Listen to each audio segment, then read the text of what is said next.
হ্যাঁ গাইস, আসসালামু আলাইকুম। মাইসেলফ ইসমাইল আর welcome to my another video. আজকে আমরা সুপারমার্কেট যাব। তো গাইস আমরা যাচ্ছি তিনজন। একজন হচ্ছে আমাদের বড় ভাই, আরেকজন হচ্ছে আমার বন্ধু। তো চলো বেশি কথা না বলে ভিডিওটি শুরু করি।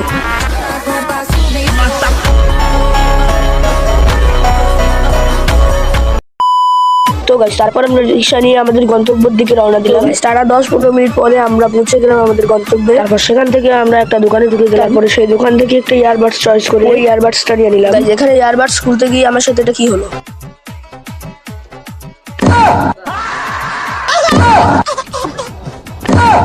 मैं गाली नहीं दे सकता। नहीं, गाली नहीं देना। अब फैमिली देखती है, वरना मैं ऐसे ऐसे गाली दूं, ऐसे गाली दूं ना, जिंदगी भर याद रखें ये।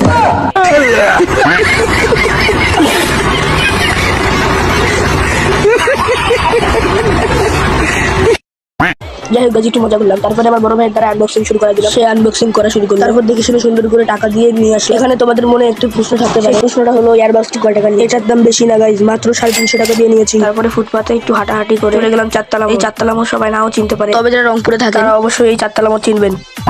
যাই হোক, তারপর একটি রিক্সা নিয়ে চারতলা মোড়ের দিকে রওনা দিলাম। তারপর গাইজ রিক্সাওয়ালা আমাকে দেখতেছি সে 40 স্পিডে টানতেছে। আর গাইজ এত স্পিডে যাওয়ার কারণে একটি অ্যাক্সিডেন্ট থেকে আমরা বেঁচে যাই। আপনারা একবার দেখুন এই দুর্ঘটনার হাত থেকে বেঁচে যাওয়া।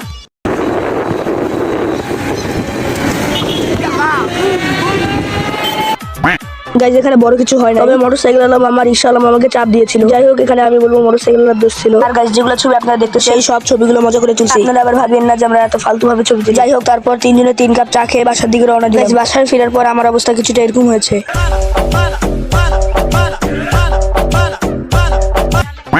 তারপর গাছ যেমন তেমন করে এয়ারবাডসটাকে চার্জে লাগিয়ে এখনই ঘুমাই গেলাম। এই ছিল আজকের ভিডিও। দেখাচ্ছে অন্য কোনো ভিডিওতে। বাই বাই, আসসালামু আলাইকুম, ধন্যবাদ।